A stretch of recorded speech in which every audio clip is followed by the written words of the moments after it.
दुखी न हो, कभी कोई परेशान न हो। जिस भाव से आपकी ये पूजा करते हैं उसी भाव से आप अपने भक्तों को आशीर्वाद दीजिएगा। और मैं दो बात कह के अपनी बात समाप्त करूंगा। अभी उदय भाई ने एक बात कही कि 2 दिन के बाद दुर्गा पूजा समाप्त हो जाएगी। बहुत सारी हमारी माताएं बहनें यहाँ बैठी हैं और नौजवान साथी हैं, बड़े बुजुर्ग भी हैं। उन्होंने कहा कि बेटियों को पढ़ा लिखा के आगे बढ़ाइए, यही सच्ची पूजा होगी। मैं निश्चित तौर पे कहता हूँ, यहाँ जितने लोग बैठे हैं, हमारी माताएं बहनें बैठी हैं, बड़े बुजुर्ग बैठे हैं, मैं उनसे एक निवेदन करना चाहता हूँ कि जिस तरीके से हर माँ बाप का सपना होता है कि मेरा बेटा पढ़ लिख के डॉक्टर बने, इंजीनियर बने, आईएएस बने, पीसीएस बने, यह हर माँ बाप का सपना होता है। निश्चित तौर पे भगवान उनके सपनों को पूरा करे, मैं ईश्वर से कामना करता हूँ।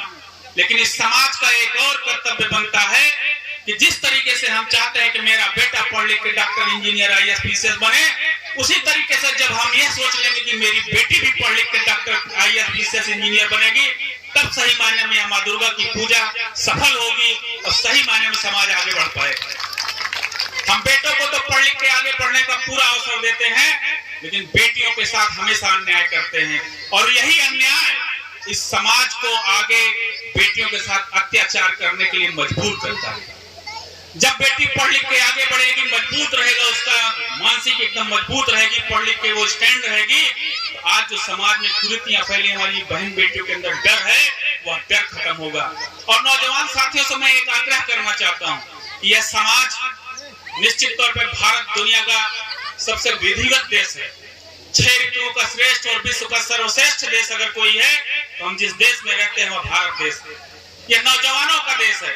वो हम लोग कहते भी हैं, यह आजादी जब मिली है तो कहते हैं कि संगीनों के साए में हमारा इतिहास पलता है, जिस ओर जवानी चलती है उस ओर जमाना चलता है। तो नौजवानों से एक आग्रह करना चाहता हूँ, जो हमारी बहनों के अंदर, माताओं के अंदर डर है कि हम बेटी को पढ़ने लिखने के लिए अपने यहाँ कोचिंग भेजते हैं, विश्वविद्यालय भेजते हैं, तो डर रहता है कि मेरी बेटी शाम को सकुशल घर वापस आ पाएगी कि नहीं आ पाएगी। इस डर को खत्म करने की जिम्मेदारी किसकी है? निश्चित तौर पे यह नौजवान जो सामने खड़ा है उसकी बनती है। क्यों? कि हम जिस तरीके से चाहते हैं कि मेरी बहन अगर पढ़ने गई है तो शाम को सकुशल घर वापस आ जाए, हमको यह चिंता सताए रहती है। हमारे मन में यह सब डर रहता है कि मेरी बहन अकेले गई है पढ़ने, वापस सही सलामत आ पाएगी कि नहीं। यह डर उस दिन बहनों के अंदर से खत्म हो जाएगा जिस दिन से यह नौजवान सोच लेगा कि जिस तरीके से मेरी बहन जाती है तो मुझे डर रहता है, मेरे पड़ोस की बहन है, मेरे गांव की बहन है, वह भी सकुशल पढ़ के वापस घर आ जाए, वो मेरी जिम्मेदारी बनती है। तब माताओं के अंदर, बहनों के अंदर से डर खत्म हो जाएगा, तब वह आगे बढ़ पाएगा। हम पूजा करते हैं, हमें पैसा चाहिए होता है, हम लक्ष्मी की पूजा करते हैं, हमें ज्ञान चाहिए होता है, माँ सरस्वती की पूजा करते हैं, हमें शक्ति चाहिए होती है, माँ दुर्गा की पूजा करते हैं। जब पूरी सृष्टि ही देवी के नाम पे चलती है, तो इन बेटियों के साथ अत्याचार क्यों, इनको रोकने का काम क्यों करते हैं?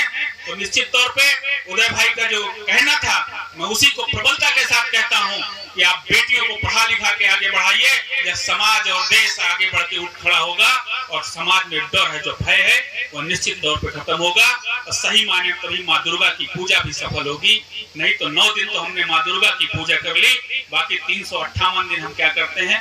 बेटियों के साथ अत्याचार करते हैं। हम माताओं से कहना चाहते हैं, उनके पिता से कहना चाहते हैं कि बेटी जब बड़ी हो जाती है तो निश्चित तौर पर डर लगता है कि अब बेटी की ब्याह करना है, अब बड़ी हो गई, हाई स्कूल कर लिया, उसको घर में चूल्हा चौका सिखाओ, नहीं तो क्या करेगी ससुराल में जाकर के। इस डर को खत्म करिए और बेटी को तब तक पढ़ाइए जब तक बेटी कहे ना दे अब मुझे नहीं पढ़ना है। यह आपका कर्तव्य बनता है और बेटियों को माँ बाप से ज्यादा।